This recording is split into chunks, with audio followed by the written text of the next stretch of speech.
My first experience with Gillian was when I first got here. There were so many things going on as my new job, and after one of our fall competitions, I got an email from Gillian and had a lot of opinions on what she thought of my game. And I went into Shar and I was like, Shar, I got this email from this woman Gillian giving me a lot of ideas about what we should do better. And that's when Shar really gave me the backstory on Gillian and her impact here at Penn State.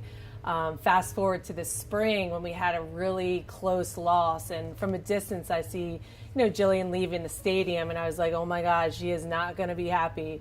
And she sent me the nicest note after that game about how hard we were working and how much better things were looking, and it was just a great moment for me. Because quickly I really wanted to just please her.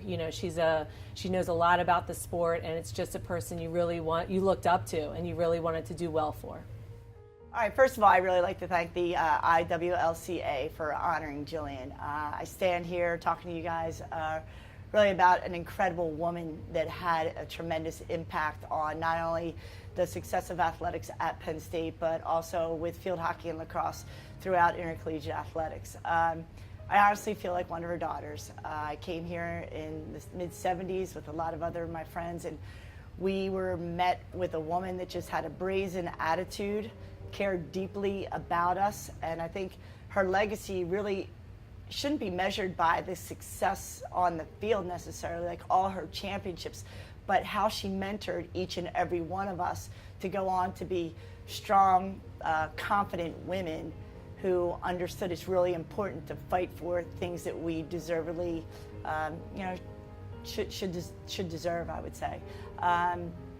She, at practices, was very animated. She was a teacher, so she really cared deeply about us. Practices were very organized and I would say education-oriented. But in the way that she cared for us, she made sure that we had bosom warmers when it was cold. Nobody wears those today. They're wearing dry fit. Jog bras, because whatever the guys got, it was important that the women got something comparable. So I would say that just the way that she cared for us, we continue to care for her when she finished coaching and she moved into, her retirement years. When we had her funeral, 50 women came back to see her, over 50 women that had played for her, and I think that's a true testament to how much they deeply loved her and, more importantly, appreciated all that she had done for us. One of the things that really stands out to me with Gillian and her history is the amazing support she had from her players and the love they had for her. We had a great event for Gillian after she was inducted into U.S. Lacrosse, Trailblazer, and seeing the alums come back and her former players come back and have great stories, and not just fluffy, nice stories. They were funny stories about how she pushed them, how she held them accountable, but deep inside you could really see the effect that she had on them. And I just kept thinking to myself, what a great thing to have that impact on the players that you play. And I could only be so lucky as a coach to have the effect on my players that Gillian had on hers.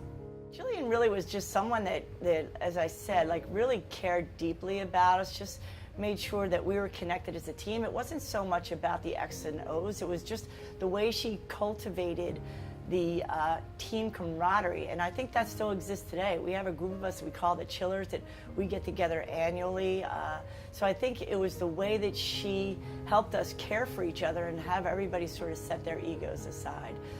Gillian Penn State was one of the first schools to really offer scholarships for women, and she just really made sure that we appreciated and were grateful for the opportunity to come to play two sports that we love, both field hockey and lacrosse at Penn State.